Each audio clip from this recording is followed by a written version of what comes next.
The air itself shimmered, not just from the oppressive August sun, but from the sheer immensity of what was approaching. Along the coastal road, where the Calidromo Mountains plunged sharply into the Gulf of Mali's, a dust cloud rose, a living entity that swallowed the horizon and presaged an unimaginable host. The ground, beneath the feet of the waiting Greeks, thrummed with a low, building rumble.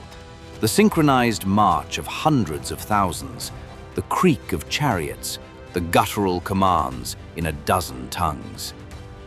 This was the Persian Empire, a juggernaut of conquest, finally at the gates of Europe, its eyes fixed on the heart of Greece. Here, at the hot gates, a place of steaming sulphurous springs and a pass barely wide enough for a single wagon, a few thousand men stood poised to meet an army that dwarfed nations. The sea, a silent, glittering expanse to their left, offered no escape, only a deep, indifferent blue. To their right, the sheer rock face, unforgiving and impassable, promised only a crushing end. This was a death trap, meticulously chosen, and the defenders knew it. King Leonidas of Sparta stood amidst his elite guard, his gaze unwavering as the colossal shadow of the Persian fleet began to blot out the sun on the distant water. He saw not an insurmountable force, but a problem, a mechanism to be broken.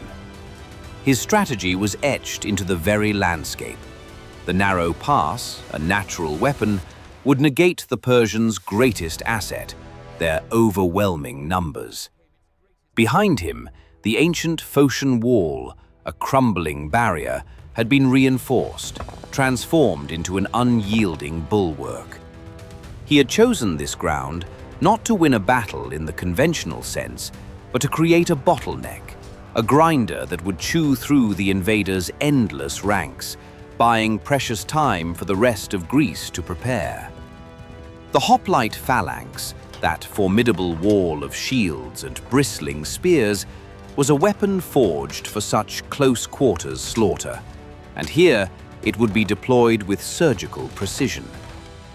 Leonidas moved through his ranks, a silent, commanding presence. He spoke no grand words of glory. His men understood the grim calculus of their stand. Their discipline, honed over lifetimes, was their shield, their spear, their unbreakable will. The first waves of the Persian assault crashed against the Greek line with the force of a tidal bore. Medes and Kissians, arrayed in dense, colorful formations, surged forward, their bows unleashing a storm of arrows that hissed through the air, darkening the sky before clattering against bronze shields or burying themselves harmlessly in the rock. But the arrows were merely the prelude. The true attack came with a roar, a sea of humanity pressing into the narrowest choke point. The Greek phalanx, a solid, impenetrable block, met them head-on. The impact was sickening, a bone-jarring collision of flesh and bronze.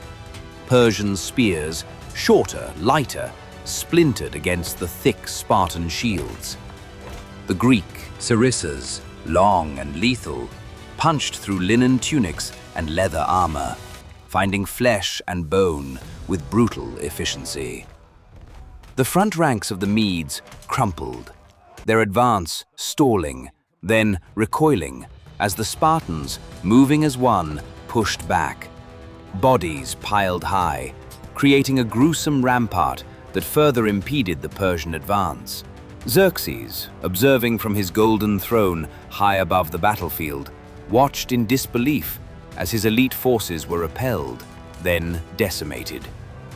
Their numerical superiority, their vast array of diverse warriors, meant nothing in this constricted space.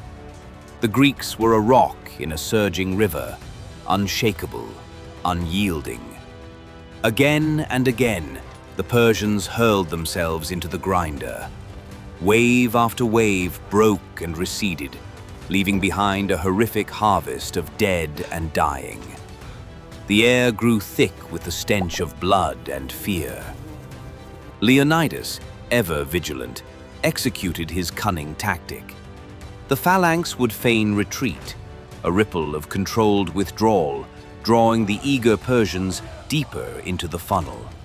Then, with a sudden, disciplined pivot, the Greeks would turn, slamming back into the disordered Persian ranks, catching them off balance, shattering their formations, and driving them back into the bloody mire. The Persians, their morale shaken, found themselves trapped, unable to maneuver, unable to employ their cavalry or their vast numbers. Their officers screamed commands, their whips cracked, driving men forward into the teeth of the Greek defense. But the result was always the same: slaughter. Xerxes, his frustration boiling, finally unleashed his immortals, the elite of his army, renowned for their unwavering discipline and fearsome reputation. They advanced with grim determination, their wicker shields and ornate spears gleaming. But even the immortals found no purchase. The narrow pass rendered their numbers useless, and the Spartan phalanx, refreshed and resolute, met their charge with the same brutal efficiency. The fight over the bodies of the fallen immortals became a desperate, vicious melee, but the Greeks held. As dusk painted the sky in streaks of crimson, the pass remained theirs. The second day dawned with a renewed fury. Xerxes, humiliated, ordered fresh attacks, believing that sheer attrition must eventually break the Greek line. But the Spartans, Thespians, and their allies fought with the same ferocious tenacity. The ground before them was now a charnel house, slick with blood and piled high with Persian dead. The stench of decay hung heavy in the stifling air, yet the Greek resolve did not waver. They fought in shifts, allowing some to rest while others held the line, a testament to their superior organization and endurance. The rhythm of battle became a grim, relentless drumbeat, the clash of bronze, the screams of the dying, the guttural shouts of men locked in mortal combat. The Persian command structure began to fray under the relentless pressure of their failures. Their attacks grew less coordinated, morale visibly crumbling. Xerxes watched, his face a mask of fury and disbelief, as his vast army was once more held at bay by a mere handful of men. But then, a shadow emerged from the mountain paths. A local Greek traitor, Ephialtes, driven by greed, revealed a hidden goat trail, the Anopia path, that wound around the Greek position, leading directly to their rear. Leonidas received the grim intelligence with a chilling calm. Scouts, positioned on the heights, reported the movement of Hydarnes and the Immortals along the flanking path. The trap was sprung, but not by the Greeks. They were now the prey. The strategic brilliance of Thermopylae was about to be undone by a single act of betrayal. Leonidas understood the terrible calculus immediately. To stay was to die, surrounded. To retreat was to abandon the pass, allowing the Persian tide to sweep into Greece unopposed. He made the only choice a Spartan king could make. He ordered the majority of the allied forces to withdraw, to save themselves, to fight another day. Only the 300 Spartans, the 700 Thespians who refused to abandon their allies, and a small contingent of Thebans, whose loyalty was suspect, remained. They understood. Their purpose now was not to hold the pass indefinitely, but to die gloriously, buying every last possible hour, every last drop of blood, to ensure the survival of Greece. The third day began not with a frontal assault, but with a chilling silence. Then, the sound of marching feet from the rear, growing louder, heralded the arrival of Hydarnes and his Immortals. The Phocian Guard, positioned on the path, offered a brave but ultimately futile resistance, quickly overwhelmed. The sun, rising over the mountains, cast long, ominous shadows. Leonidas led his remaining forces forward, away from the Phocian wall, into the wider part of the pass, meeting the Persian frontal assault head-on, but now with a savage, desperate fury. They knew their doom, and they embraced it. No longer fighting defensively behind a wall, they surged into the Persian ranks, a living wedge of fury. Their spears, already blunted and splintered from 2 days of relentless fighting, punched, thrust, and snapped. When the spears broke, they drew their short swords, the xiphos, and engaged in a brutal, hacking melee. The Spartans fought with a berserker rage, each man a whirlwind of death, tearing through the Persian lines, aiming to kill as many as possible before their own inevitable end. The immortals, having descended the mountain path, now poured into the Greek rear, completing the encirclement. The Greeks were trapped, a small island of defiance surrounded by a surging sea of enemies. They fought back to back, a desperate, dwindling circle. The battle became a maelstrom of desperate courage against overwhelming numbers.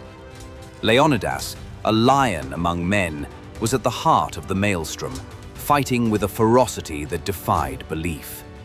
He fell, cut down by a storm of arrows and spears, but the fight over. His body became the most savage of all.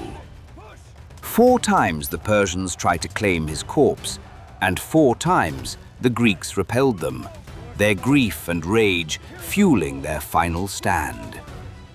The Spartans, now outnumbered by hundreds to 1, their bodies pierced, their shields shattered, continued to fight, using their hands, their teeth, anything to inflict one last blow. Finally, driven back to a small knoll, the Hill of Heroes, they made their last defiant stand. The Persians, unwilling to engage in further close-quarters combat against such desperate warriors, unleashed a torrent of arrows and javelins, systematically burying the last of the defenders beneath a hail of missiles. The sound of fighting slowly, agonizingly, faded.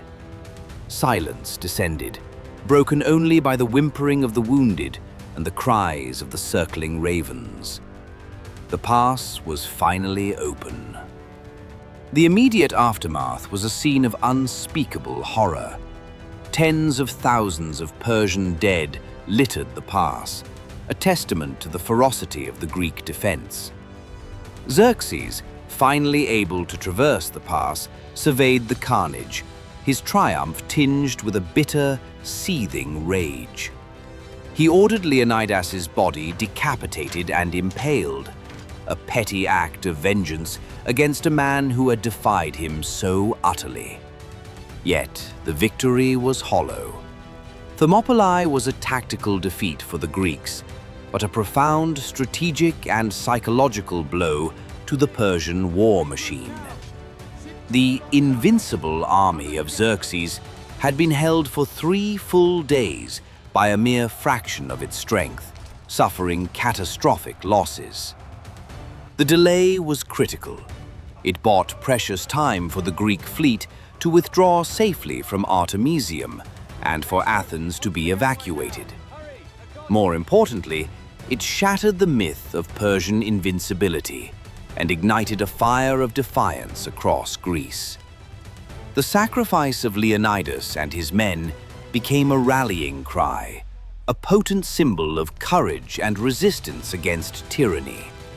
It galvanized the disparate Greek city-states, proving that even against overwhelming odds, freedom could be fought for and won. The shockwaves of Thermopylae reverberated far beyond the narrow pass, inspiring the subsequent victories at Salamis and Plataea, ultimately halting the seemingly unstoppable Persian tide and safeguarding the nascent ideals of Western civilization.